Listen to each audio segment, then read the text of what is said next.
The following feature presentation is part of the Skywalking Network. This is what you can look forward to on episode 474 of Skywalking Through Neverland. Go! Let's go! I guess Beastie Boys are now canon? So we do have a question for you right now. Does the name Jackson mean anything to you? I'm really excited about it. You know, I don't know what to expect. If you were seen in a hologram, you're a Star Wars character. Oh, see, I didn't know that. Okay. Are you ready? Off to Neverland. Here we go! A long time ago, in a galaxy far, far away. To all who come to this happy place, welcome. Disneyland is your land. When I first made Star Wars, everybody in Hollywood said, well, this is a movie Disney should have made. You're more than just fans. You're family. Best day ever! Secrets love. It's about family, and that's what's so powerful about it. Hey.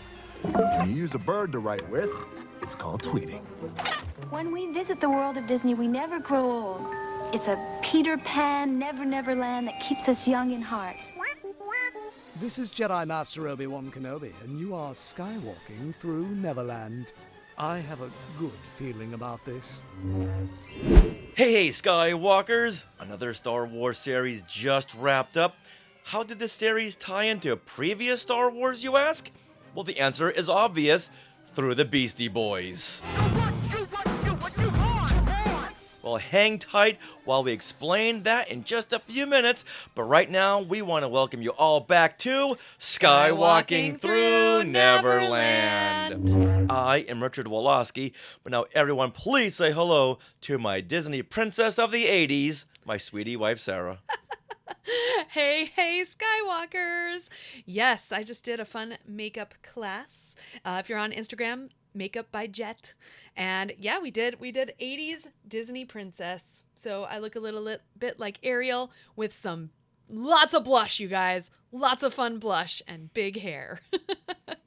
All right, Skywalkers. Well, you succeeded. I did? Yes. Yes? Look at all that blush you have there. You have more blush than I've ever seen you wear. It's like you've been smiling all day. I was just saying, because my mom was on the Zoom too, and I was just telling her that as a kid, I remember in the 80s, I was a kid, I remember watching her put on her makeup, and I remember specifically her blush, how she'd blush it all the way back up to her ears. And I thought it was so pretty. Yay. Well, you are carrying on that tradition. Thank you. All right. Well, Skywalkers, we are your enthusiastic podcast destination for the many decades of your Star Wars, Disney, Marvel, and pop culture fandom. So it's time for your weekly Wookiee hug and your little sprinkle of pixie dust for our family of Skywalkers. Now, we are live on the Skywalking Through Neverland YouTube channel right now. So subscribing to our channel really helps. We got a few more subscribers this week. What are we up to?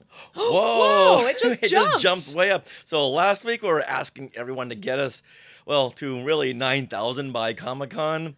So from last week we jumped up by like 20. Oh my gosh. 20 subscribers. Yeah, we did put out some Deadpool and Wolverine content in our YouTube shorts. So that might have helped. So thank you, Ryan and Hugh. Yeah, Hugh Jackman, Ryan Reynolds, yep. And Sean Levy. Sean Levy, I believe. Sean Levy so far.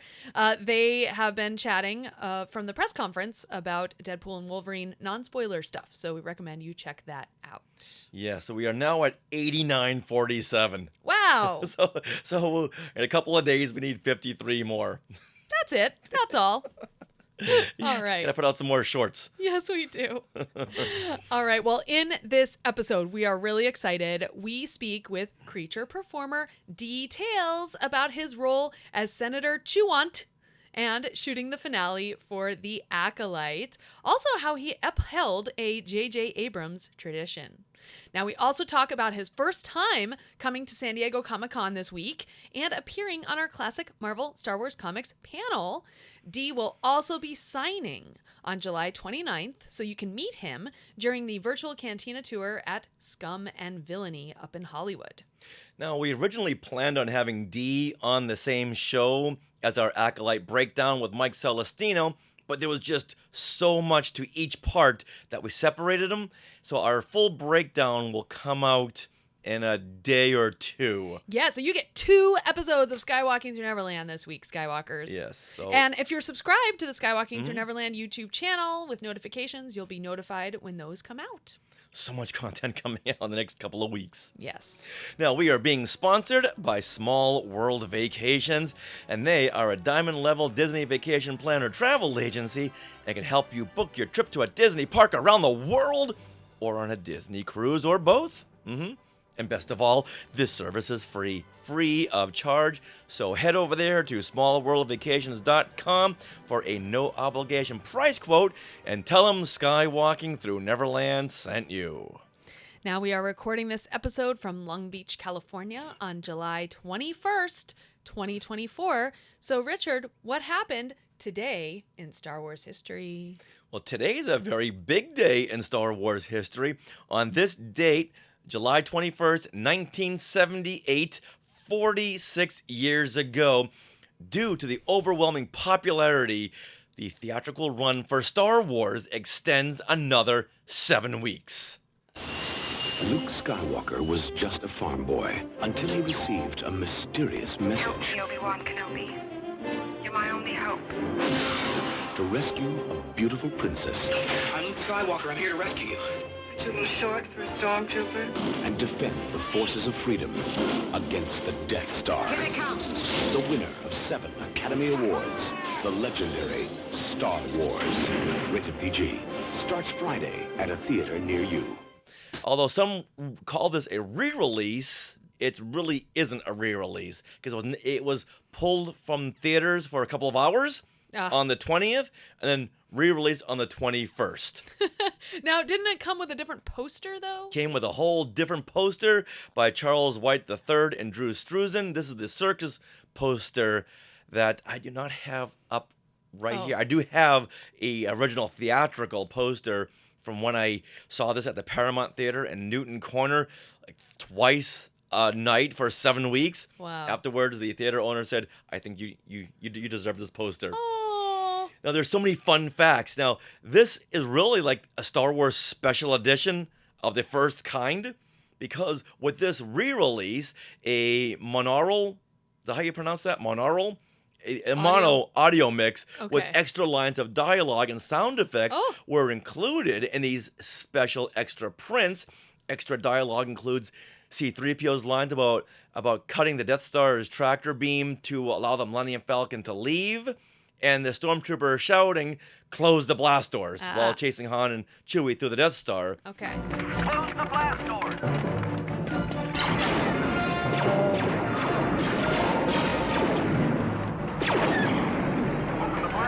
Open the blast doors. Before we just heard, "Open the blast doors, open the blast doors." But in this mix, we hear the "close the blast doors." And meanwhile, there's an engineer going, "Open, close, what do you want? What do you want from me?" Wow. Now, the number of film prints totals 1,756 for this release, which is an industry record in 1978. And 300 more prints were added the next week. And this is the very first time that a film was released in 2,000 theaters. Wow. Or Yes. more than 2,000. Yeah. Give or take. Not take, but give. Yeah. So the film played in more than 2,000 theaters. Wow. Industry record for 1978. Now in 2024, it's like doubled. Yeah. Now, because of a clause in their contract, the only theater to continue playing Star Wars following the 7-week extension was the Westgate Theater outside of Portland, Oregon.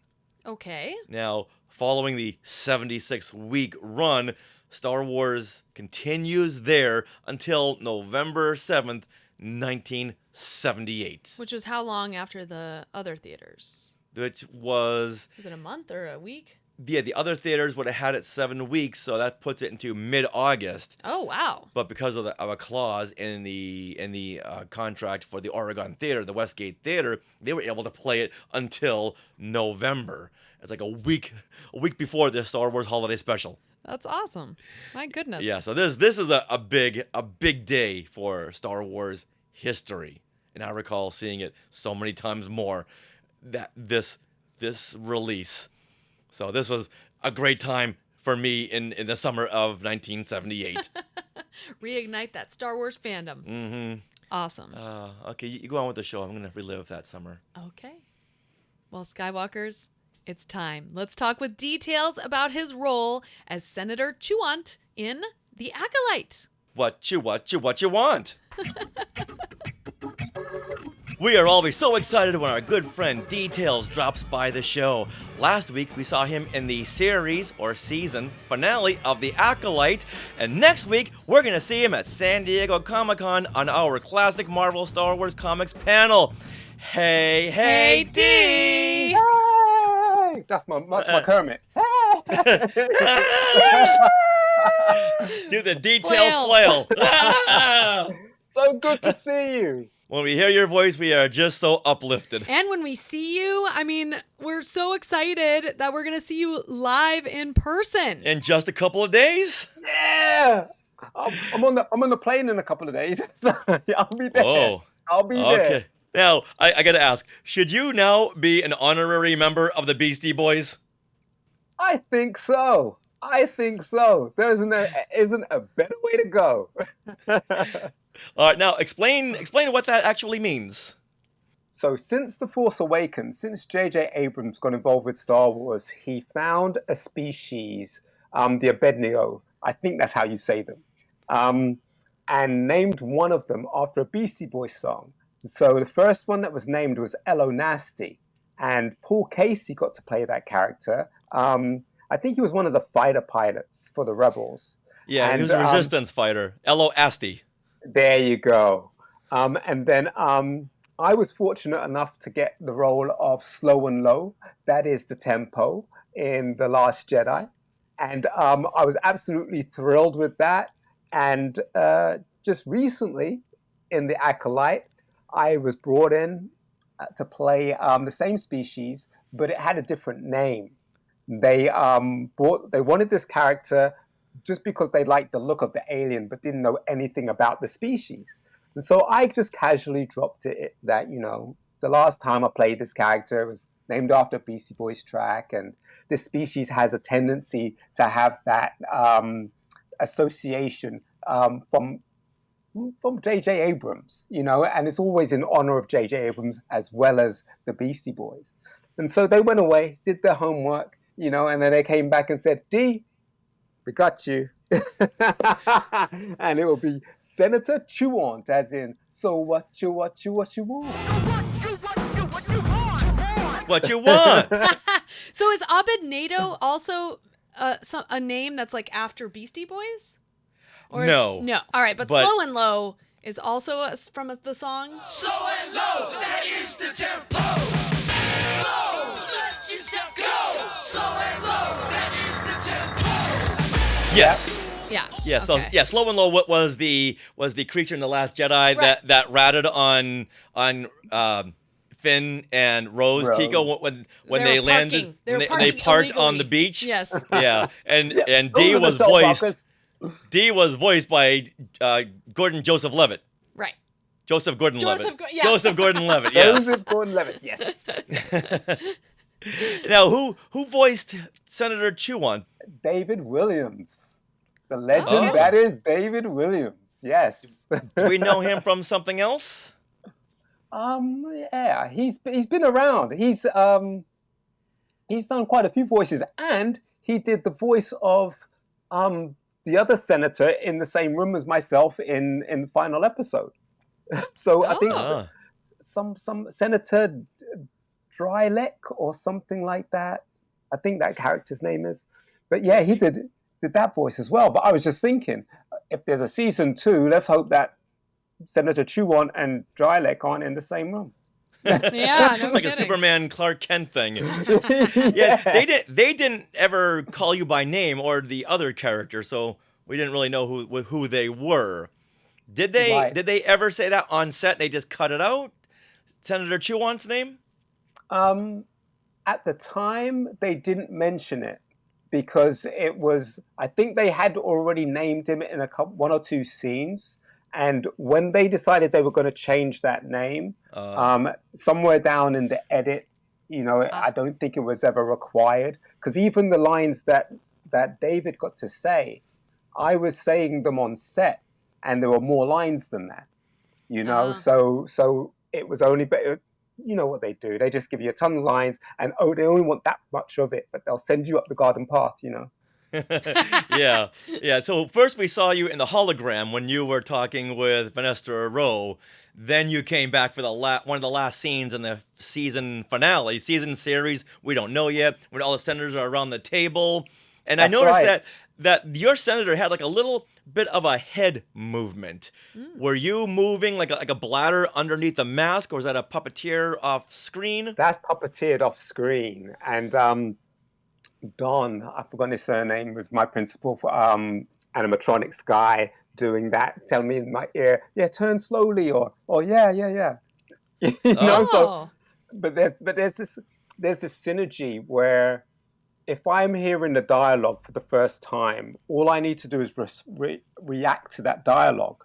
And the obvious reaction to that was in agreement, yes, and that was how that played out. And all they had to do was work on what features they wanted to pop when that happened.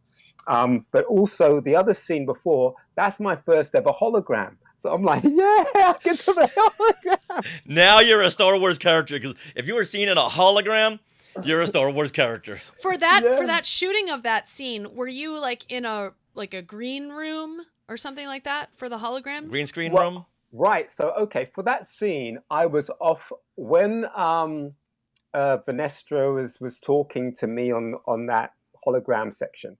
I was on set delivering the dialogue countless times doing that dialogue over and over, and then doing it from another angle over and over. And then at the end of the day, went into a blue screen room, and I just had to climb up on a little platform and position myself in like facing the camera or having my back to the camera while the dialogue was being done at that point by Don as well. And so Don could actually was stood right next to the unit director, and we're going through it, just making sure my face was moving and stuff like that with the dialogue. And yeah, it was pretty cool. Wow. So now, could you see it all out of that particular mask? Abedito? Yeah, that head wasn't as forgiving as Slow and Low's. With Slow and Low's, at least I could see through the nostrils. I just line up and say, okay, I'll point my face that way. With Chuwant, there was only one point, I think it was on the right side, where I could see out of.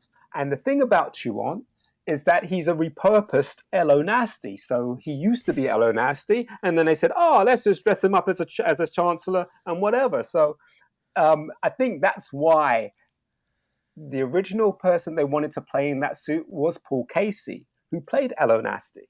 But he was working on Doctor Who, I think it is, and he couldn't do it. And so they said, well, the only other person who's played that species is Dee. Let's see if Dee fits the head cast. And so I came in, it fit. They just put a few pads here and there, and away we went. You would have thought they would have said, okay, where's Slow and Low's head? Let's go find his head. Yeah. And Dee, we know you did it once, you can do it again. I told those two, I said, this is a public beach, you can't park that shuttle here. But they just lit off toward the casino. Yep, those are the shuttle parkers. All right, you two are under arrest. I guess Beastie Boys are now canon? Oh, hell yeah. And the thing is, it's such an honor because I grew up with the Beastie Boys. I grew up with Run DMC. I grew up in that whole era of LL Cool J, going back to Cali, all of that stuff. That's my childhood growing up, and the Beastie Boys, No Sleep Till Brooklyn, Brass Monkey, that funky monkey. Yeah. All of that's where I came from, and to be on this journey and to have those associations, just randomly coincidentally, it's just a blessing. But I'm just thrilled that they took my advice because they didn't have to. I said, look, you don't have to change his name or anything like that, but I just want you to know, that if I'm in that suit, the fans will know and the fans will ask, why didn't you, so. And another thing, I would have preferred Slow and Low's head. Slow and Low's head was a lot more comfortable than Elo Nasty's. Okay. Good to know. Yeah, so the Acolyte, you were made an official Star Wars character because you were seen in a hologram, and you're an official Beastie Boys because 2 characters you played were named after Beastie Boys songs. So other names in the Star Wars universe named after Beastie Boys songs, there were Slow and Low, we went over that one, Elo Asti, Crusher Roo Down, that's that big robotic creature with a creature head and robotic arms that we saw on Jakku. Oh, okay. Yes. Oh, see, I didn't know that. Okay. And there's another one, Ilko Manuka. This is the Abedito on The Force Awakens in the Jakku village. This is the one that was voiced by James Arnold Taylor. Oh, wow. I think that was performed by Aidan Cook. Oh, really? Okay. You start to hear all these same names again. Wow. Yeah. It's like, didn't you die 2 movies ago? Yep, I'm back. You know Star Wars now. If you die, you can come back. All right, now we need to ask J.J. Abrams. Okay, the species of Abedito, does this remind you of a Beastie Boys person? Yes. Kind of wonder. Or did Neil Scanlon? You know what? Get Neil on the line. Did he name this creature, or did J.J. Abrams? I think it would have. I think all of those names and Beastie Boys suggestions would have filtered through JJ or Pablo. Yeah, that makes sense. Okay. Now, when you were shooting Chuwant's role, did you know what the character was? Did you know it was a senator, or did they just stand there and look to the left, look to the right? Oh no, I knew he was a senator. The wardrobe designer. I think her name was Jennifer. A beautiful, beautiful lady. And it's funny how her career goes back to the 90s in the music industry. And she was around certain people that my band knew of and were around in the 90s. Only she was based in New York and I was based in the UK. And when we came over to New York to do some promotions for the Bad Boys soundtrack, we had to do a concert with Diana King and some other artists at Donny Ienner's place. And Donny Ienner's place ain't like some small little, apartment. It's like some big Dallas ranch. You had the white fences, you had acres for golf, there was a basketball court, there was a tennis court. It was absolutely nuts. But during that period, we were intermingling with various people involved in R&B, and those were the same people that she had worked with and was milling around. And when it came to Senator Chuwant, when we got together and started talking about all of this, it was just like, it was like meeting an old friend. We just had so much to talk about. But then it was kind of like being aware of her job, and that it wasn't just green velvet, it was like crushed silk and velvet. It was an absolute beautiful fabric to actually wear. And he had to be elegant. He had to have some kind of really regal robes because he was a senator. I knew he was a senator going in. And even the way that you'll see him holding his hands, he holds his hands together kind of like this. It's a little harder to do with the skin hands on, but that was me basing that hand gesture on some Sumerian engravings I'd seen. So if you look at some of the Sumerian tablets and their engravings and things like that, you'll come across a group of people who hold their hands like that. And I was just like, I can do that. So just putting that little spin in there. But it was very clear from the dialogue, because even the accent that I used for the guide was based on Joseph Gordon-Levitt's. Yep, those are the shuttle parkers. So I think my dialogue was, Senator Raincourt continues to gain support, but my colleagues in the expansion region will vote in favor of a review of the order. You know, it was that. That's what I did over and over and over again. But that was me doing what I needed to do in that role to connect me back to Slow and Low and that species. Well, you really came to set prepared. Yeah, that's awesome. Always, you know. and you say that, but it's funny. Maybe that's why it was just a walk in the park. There was nothing difficult about that. You know, I've done more difficult roles than that. And that was I think it was 2 days filming. Yeah, they weren't consecutive, but they were just 2 days. It was just really an easy gig to do, you know. After getting beaten up by Kira in Solo, yeah, walk in the park. Yeah, you know, I missed that pike. Oh. Well, you know, as we've seen in the Book of Boba Fett, the pikes are here and here to stay, wreaking havoc across the galaxy. So I'm sure the pikes will be back, and it's like, okay, we got to get D. And if they're going to be UK-based pikes, they need to be D. Yes. Yes. Now, that spice needs to flow. There you go. Now, speaking of being prepared as you are you prepared next week for San Diego Comic-Con? This is your first time, isn't it? I'm really excited about it. You know, I don't know what to expect. I got to say, as a kid growing up, the comics that I read, in the back there was always selling things like, you know, the X-ray glasses. You know, how to get muscles in 2 days. Yes. Yeah, all of that madness, and I remember there was a section that spoke about some conventions. You know, or a convention. And as far as I knew, or anybody that read comics with me at school knew, is that there was this mythical place in America where they had every comic you could possibly imagine, and you could go there and read, and you could buy any comic you wanted. And that was just wow. That was just the biggest thing.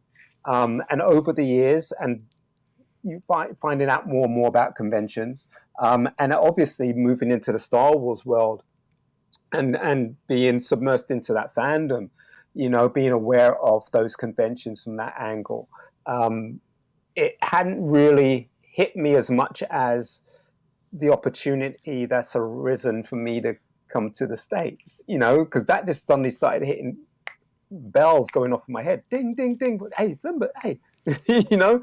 And so I'm really excited. Oh, good. Yeah. So are you more excited about like seeing some like comics, like how the convention used to be all focused on comics? Well, no, it's bigger than that. It's bigger. That was the size of my imagination as a kid. You know, now it's just like I know it's about everything, and I don't know how big the whole event is going to be. I know in the UK when we have Celebration, they use that place at the where is it, at the Docklands, where you've got these two massive rooms and these two massive sections and these halls. That's as big as I've seen. So, but to go to an American one, you know, an original one, you know, that's what it's about. It's going to an original convention and experiencing what an actual convention is, because every other convention outside of America is taken from that template. Oh yeah. You know, so I'm going to the home.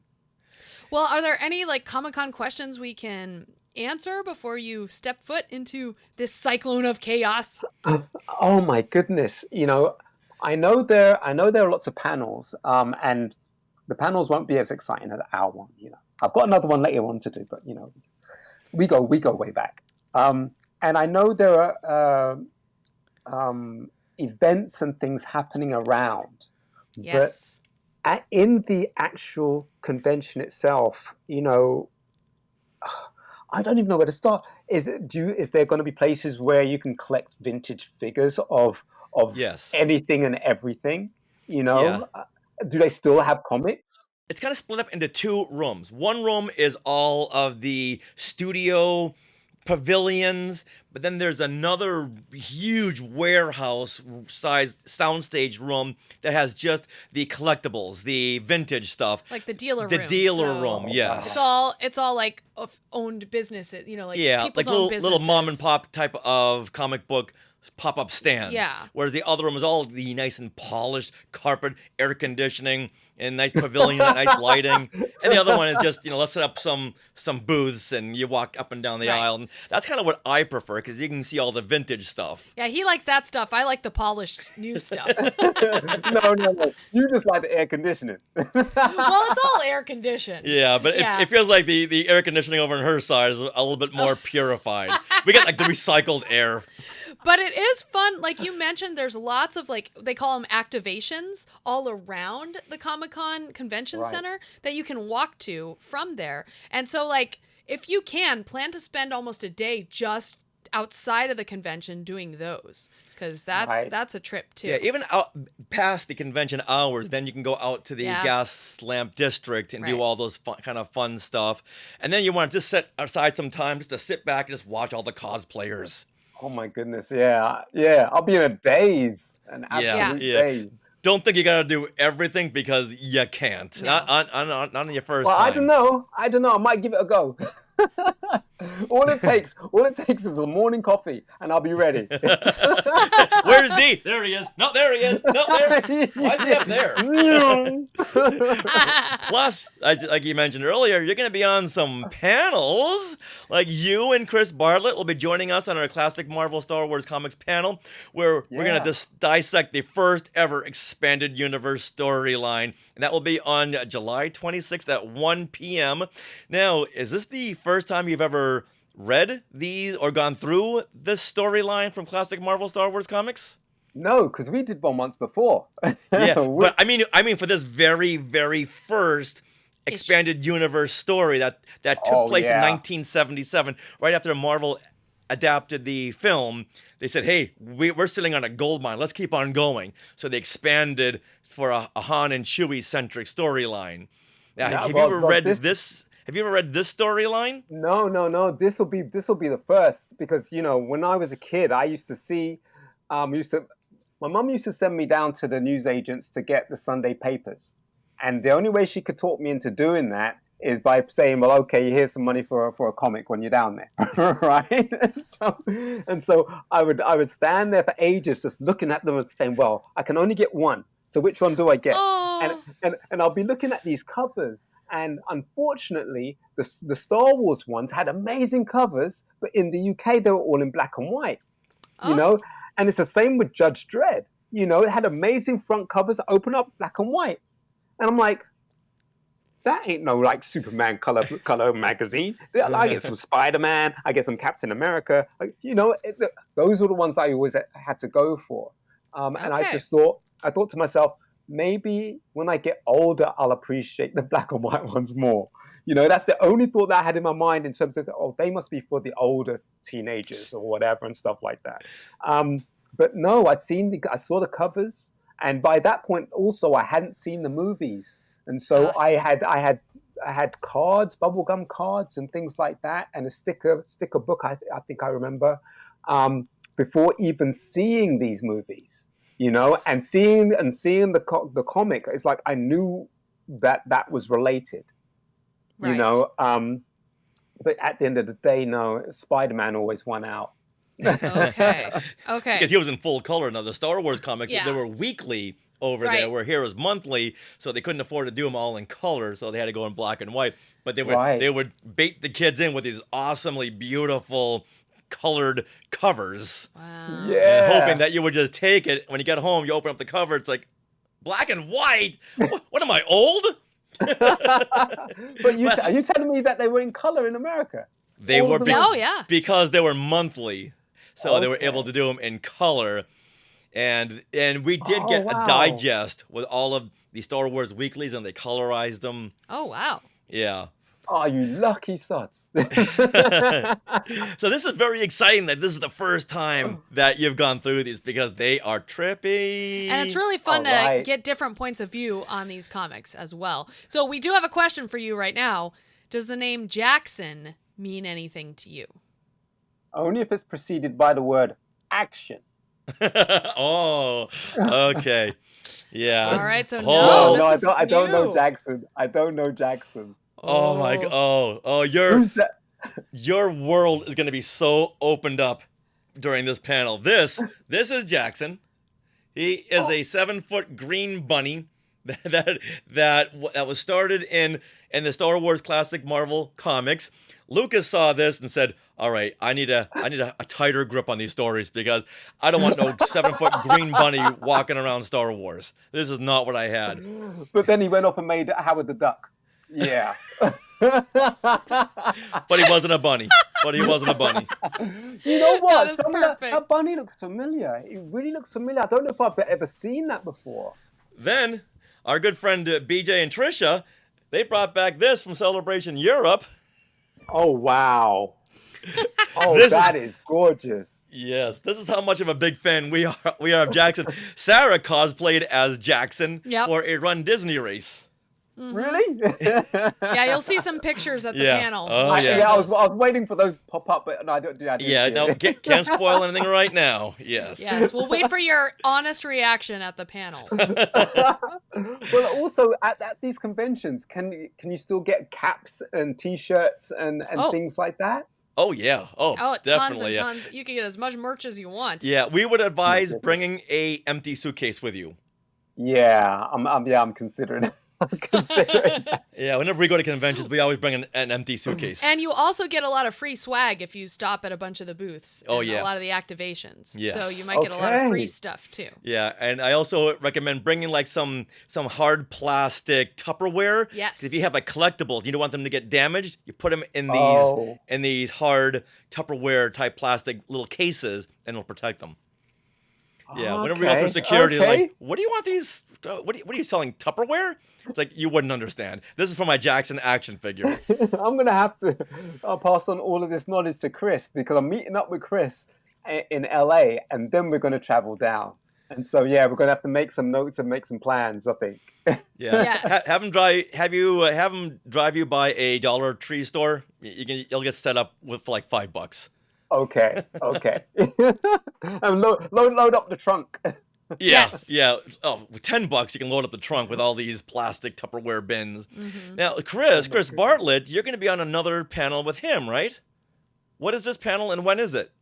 It's from Cosplay to Hollywood, and it's at 8 o'clock or no, I think it's 9 o'clock, I think, or 8 to 9 or something like that, in the evening on the 26th.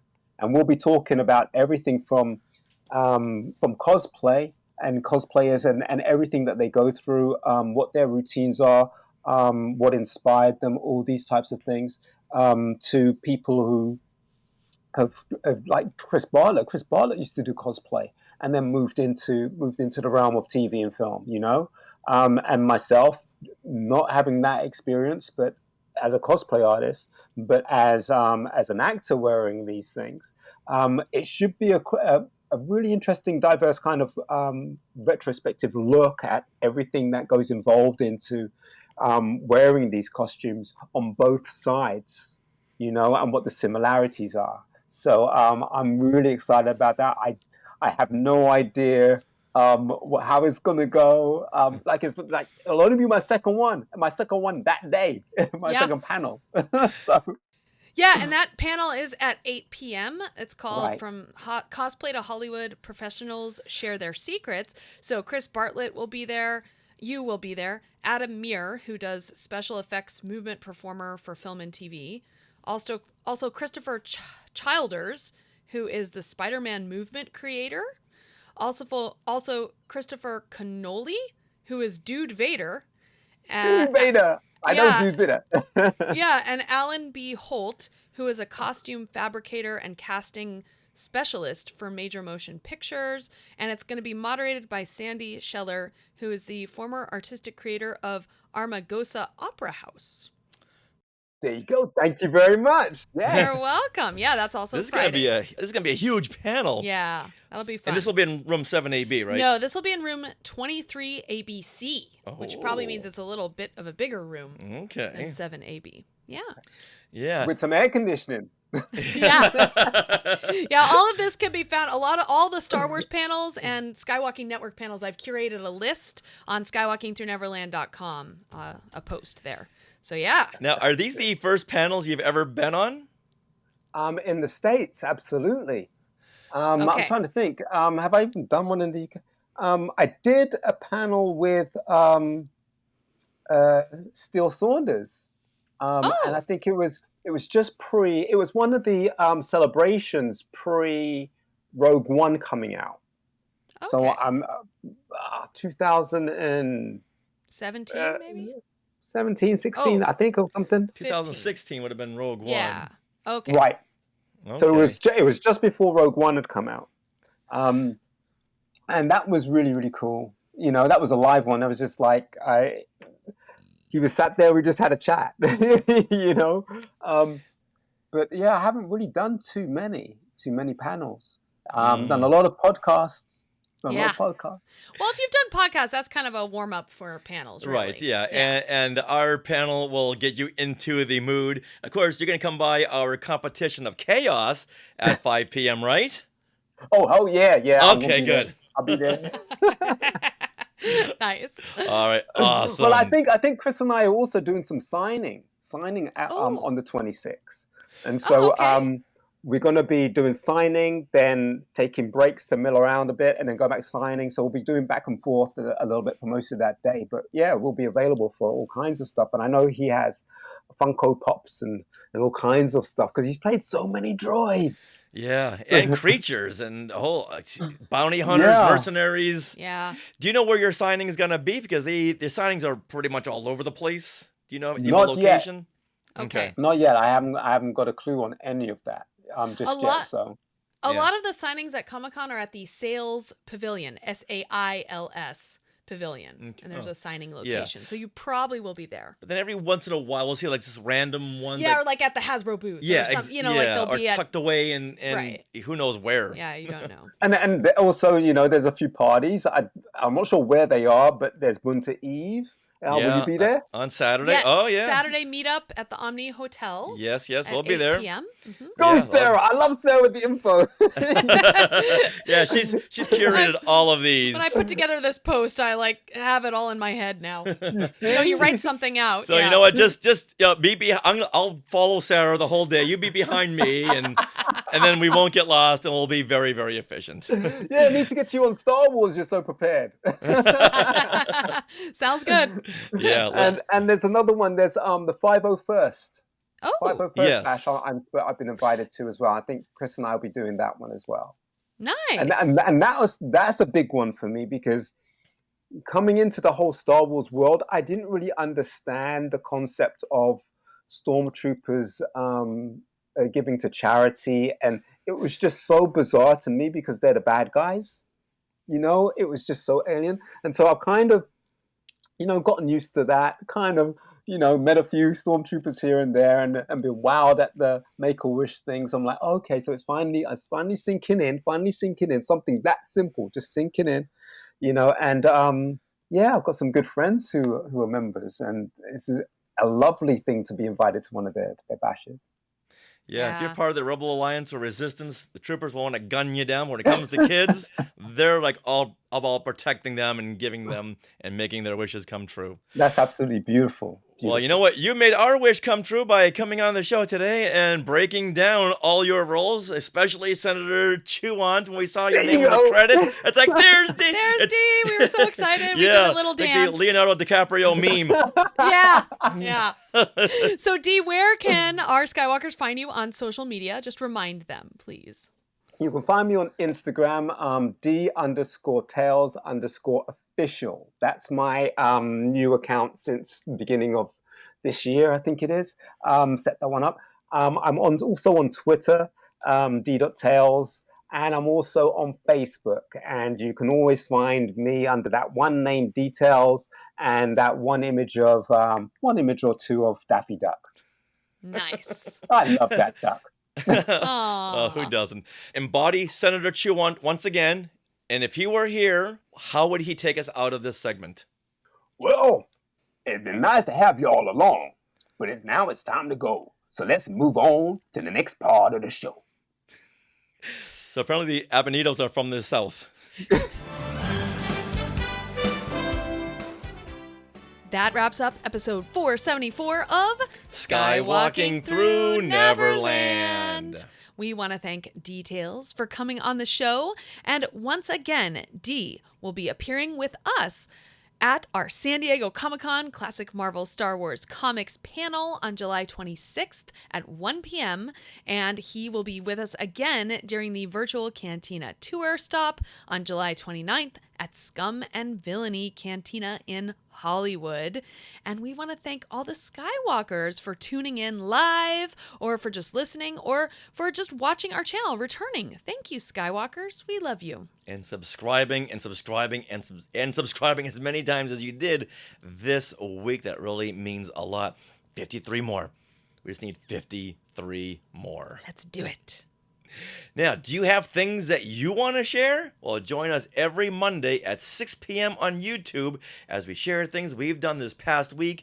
We update you on our live appearances, and we invite you Skywalkers to come on and share something that you've done or something that you've just added to your collection. It's a whole lot of fun every Monday at 6 p.m. live on YouTube. Are you interested in all of our books? Autographed copies of Today in Star Wars History, Parts 1 and 2, and Skywalking Through My Fandom are now available from skywalkingthrough.neverland.com/book. Now, do you want to support Skywalking Through Neverland in other ways? Well, consider supporting us through the Skywalking Force, which is our Patreon. The Skywalking Force has access to bonus content in the form of our Zoom discussions on the past Disney Plus shows, and you may have the opportunity to score some Comic-Con tickets. Yeah, free Comic-Con 4-day badges. Oh my gosh, we gave out 12 of them this week. Give them out to who? The Skywalking Force. The Skywalking Force, our Patreon. As a thank you for supporting the show. Yes. So you can head to skywalkingforce.com, have a look at the options available, and thank you so much to those of you who are already part of the Skywalking Force. Now, we want to thank our sponsor once again, Small World Vacations, for their continued support. Thinking of a trip to a Disney park or a Disney cruise? We can fill out a Get a Quote form at smallworldvacations.com today. Their vacation planning service is free of charge. And don't forget to tell them you were sent by Skywalking Through Neverland. All right, Skywalkers, get ready. Those of you live chat, we are part of the Skywalking Network. Skynet. Where you can find other great shows like Talking Apes, The Max Effects Podcast, The Neverland Clubhouse, Totally Tell Me Everything, Star Warsologies, and the YouTube shows Collectopolis and Today in Star Wars History. Also, we have to note that at San Diego Comic-Con, Star Warsologies, James Floyd and Melissa Miller will be doing two live panels as well. And so head to skywalkingthrough.neverland.com, and I have all of our panels listed there. Also, we were just on another podcast, Richard. We were on the Pod Clubhouse podcast. So look for our interview there. That should be coming out this week as well. Fun conversations. Yeah. New friends, Paul and Caroline. And you can find us on social media. We are at Skywalking Pod for all of our socials, as well as on Facebook and YouTube. Just search Skywalking Through Neverland. Now, don't forget to stick around for bloopers and other fun bits that didn't make it in the conversation. And always remember... What you want. That was not planned. That was not planned. And Neverland on Alderaan. There, yeah. J.J. Abrams, and seeing Star Trek. Yes. So many sabotage was used in Star Trek, and I'm sure more Beastie Boys references are used in Star Trek, and he just carried them over to Star Wars. So, all right, and we'll fade to black, and we are out. Hey, look at those names to the left. They are part of the Skywalking Force, our Patreon. Become a producer yourself and check out all the Disney Plus themed bonus content available depending on the level you subscribe. Become a member of the elite Skywalking Force at skywalkingforce.com.